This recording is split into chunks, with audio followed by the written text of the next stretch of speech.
Hello అందరికీ, అందరూ ఎలా ఉన్నారు? ఎలా ఉన్నారు అంది కామెంట్ బాక్స్లో చెప్పండి. ఈరోజు నేను మీకు చూపిస్తున్న రెసిపీ గోదావరి స్పెషల్ కొయ్యంగల చేపల ఇగురండి. టేస్టీగా కమ్మగా ఉండే ఇగురు కర్రీ ఎలా చేయాలో చూపిస్తాను. నా ఛానల్ని ఇప్పటివరకు ఎవరైతే సబ్స్క్రైబ్ చేసుకోలేదో సబ్స్క్రైబ్ చేయండి.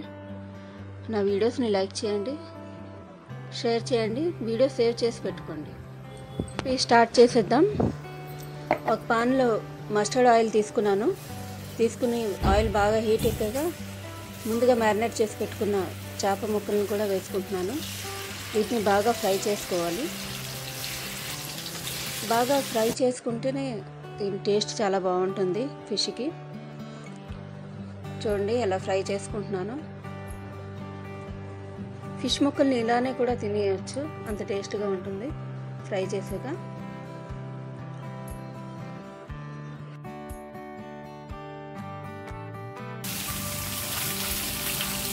ఫిష్ ముక్కలు అయితే బాగా ఫ్రై అయిపోయాయి. ఇప్పుడు వీటిని ఒక బౌల్లోకి తీసుకుంటాను. రెండు పక్కలు కూడా బాగా కాల్చుకొని ఫ్రై చేసుకోవాలి. చాలా టేస్టీగా ఉంటుందండి ఈ కర్రీ.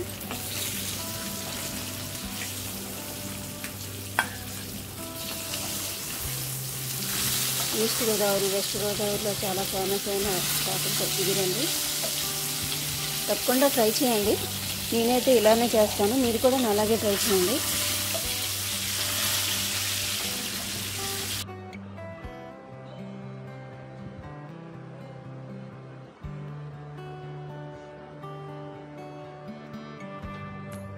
ఈ ఫిష్ పీసెస్ అన్నిటి కూడా ఒక్కొక్కటిగా ఇలాగ తీసుకున్నాను.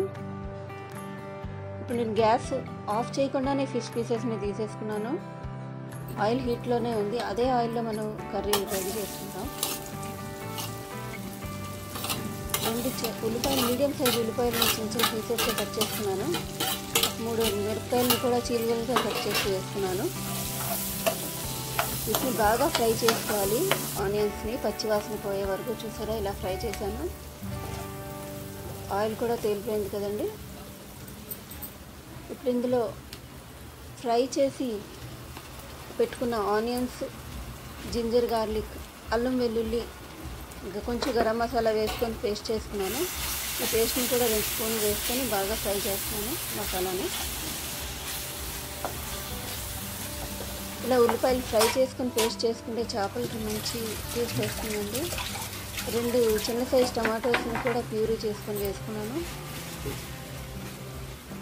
వీటిని కూడా బాగా ఫ్రై చేసుకోవాలి టమాటా పచ్చివాసన పోయే వరకు.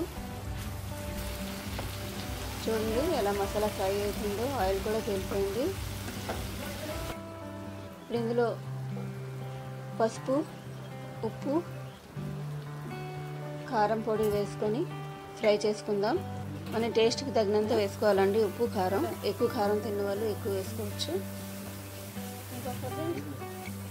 ఇలా వీటిని కూడా బాగా ఫ్రై చేసుకోవాలి.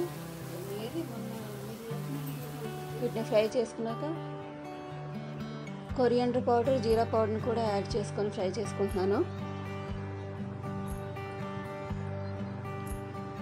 ఫిష్ కర్రీకి ఎక్కువ గరం మసాలాలు పడవండి. పేస్ట్లోనే కొంచెం గరం మసాలా వేసాను నేను. ఒక ఎలైచి, 2 లవంగాలు, ఒక దాల్చిన చెక్క వేసి పేస్ట్ చేసుకున్నాను.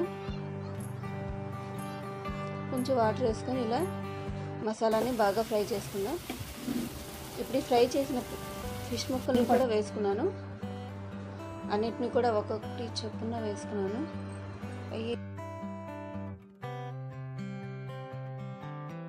ఎప్పుడు కూడా గట్టితో కలుపుకూడదండి, చెదిరిపోతాయి.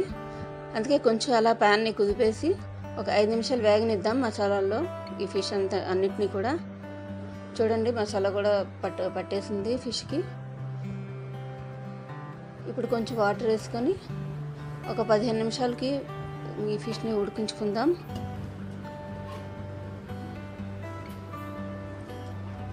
పది నిమిషాలు సరిపోతుందండి ఫిష్ కుక్ అవ్వడానికి. ఆల్రెడీ 5 నిమిషాలు ఉడికించుకున్నాం కదా. చూడండి మన ఫిష్ కర్రీ అయితే రెడీ అయిపోయింది. చాలా కమ్మగా ఉంటుంది టేస్ట్. ఆవ నూనెతో ట్రై చేయండి ఒకసారి, మస్టర్డ్ ఆయిల్తో. చాలా టేస్టీగా ఉంటుంది ఫిష్ కర్రీ ఆవ నూనెతో చేస్తే. నా ఛానల్ని ఎవరైతే ఇంకా సబ్స్క్రైబ్ చేసుకోలేదో సబ్స్క్రైబ్ చేయండి. నా వీడియోకి లైక్ చేయండి. మీ లైక్ చాలా ఇంపార్టెంట్ మాకు.